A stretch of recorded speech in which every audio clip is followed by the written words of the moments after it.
What up, guys? Another Adonis review. Today I'm doing the VR game HellSweeper VR. I guess I don't know if that's part of the title.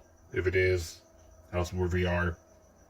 And basically, this game, I guess, is made for the people who made, I don't know how to say the name, Areshki or Areshkashi or something like that.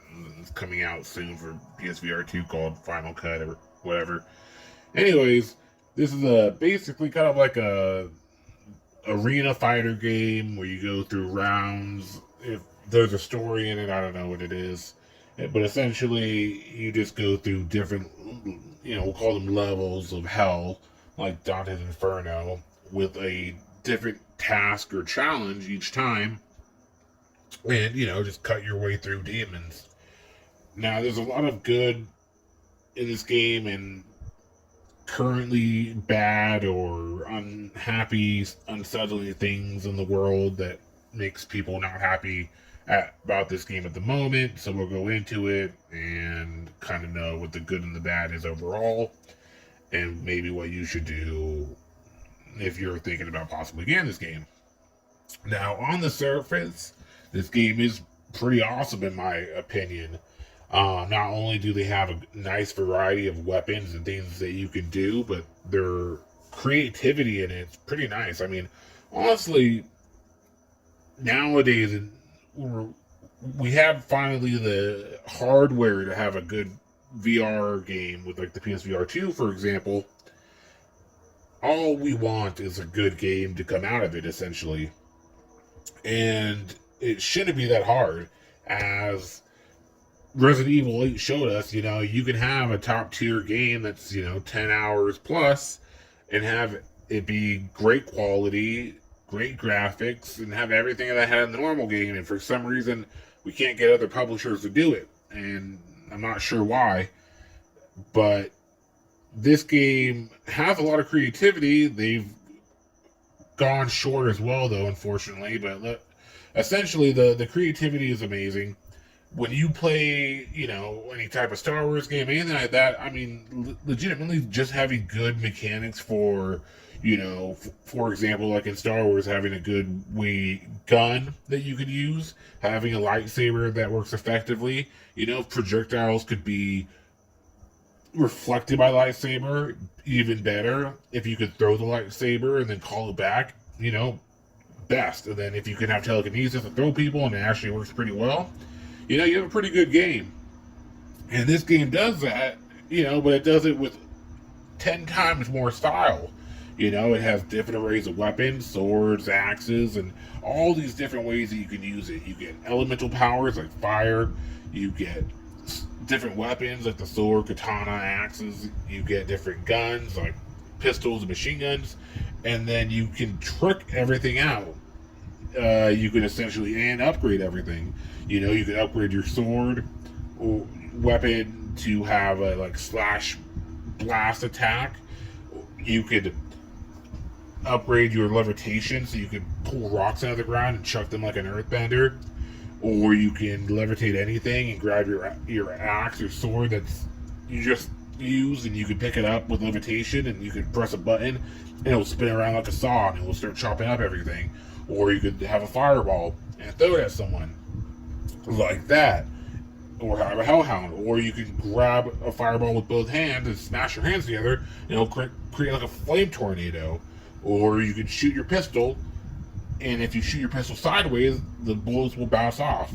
Or if you reload your pistol by just flicking your wrist, it'll reload. Or if you reload it manually, you'll get stronger bullets. And if you reload it manually again, or you could grab a firebolt that you have, instead of throwing it at a person, you could put it on your blade and create a fire blade, and so on and so on and so on.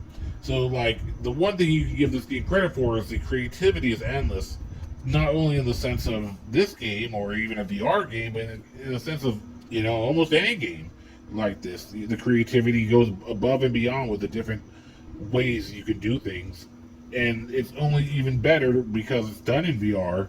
In a normal game, having two swords or having a sword that lights on fire because you have a fireball attack or whatever, there's only so much ways you could do where you just probably wouldn't do it because it would become, Just it's more cooler to see it because you're doing it in battle in VR than it is if you just had a character do it because you press the button. You just want to do it. So that's great, which kind of goes into the negative of this game, and especially the negative that everyone talks about currently, which is the fact that apparently the PSVR 2 version is a version that has not got the love. And apparently it has the most lacking in graphics than any other version of the game currently. The developers have announced that they understand what they did wrong about this, and they are currently working to improve that, so that they have a whole roadmap plan where they're gonna upgrade and improve the graphics, and they're gonna add more content. There's like a kind of a hub area that you start off in that allows you, to train or start your game or play co-op with a friend and all that fun stuff. And there's like a board, like a wall board, like a Witcher board. You get like missions sitting there, and it looks pretty obvious that that will probably in the future be something for missions or tasks, or probably, like objectives you can do to get more points, who knows, in the future. So, unfortunately, we live in a world now where people and developers will release a game half-assed, and we just have to deal with it. But, with that being said, that's definitely what happened with this game. There's a lot of style and ingenuity, I don't know. There's a lot of creativity in this game, and I feel like this game, since it is basically just a small area arena fighter with you having all these awesome ways to kill people, shouldn't be that hard to have the graphics you expect and have it be a pretty seamless game. Like, it should be great for what it is. Synapse is kind of essentially, in a way, a similar game to it, where it's kind of like an arena game with a pistol and telekinesis and whatnot, and it's done so well and the graphics are good that's fun to do, and even so, it's not a whole bunch of game.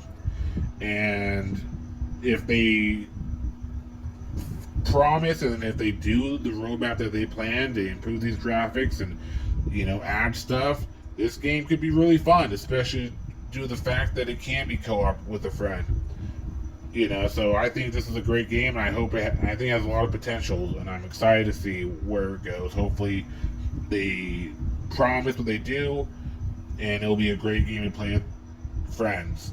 The only other problem beyond that, I have the strongest VR, not getting motion sickness wheels I think you could ever have. I could play VR. I have played VR basically all day, every day for, like a year now, and I don't get sick anymore. But this one hits me a little bit now.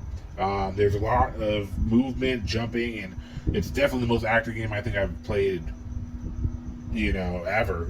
I switch from this to Pavlov, and I'm like, damn, Pavlov is slow with very little movement. And Pavlov gets the best of us sick. So this game, if you get sickness, it'll probably get you. It does have a very straightforward way to automatically start off with everything in the books to help you not get sick. But with that being said, if you get sick playing Pavlov or something, you're going to get sick playing this. I'm pretty sure of it. So just beware. But beyond that, there are some things in this game that look good. The sword or your hands, I guess, maybe sometimes in the beginning when you start off, but it's mainly the maps and the areas that look shitty right now. Again, mainly for the PSVR 2 I haven't played on anything else, so that's all I know. So just keep that in mind. Hope that helps. Later, guys.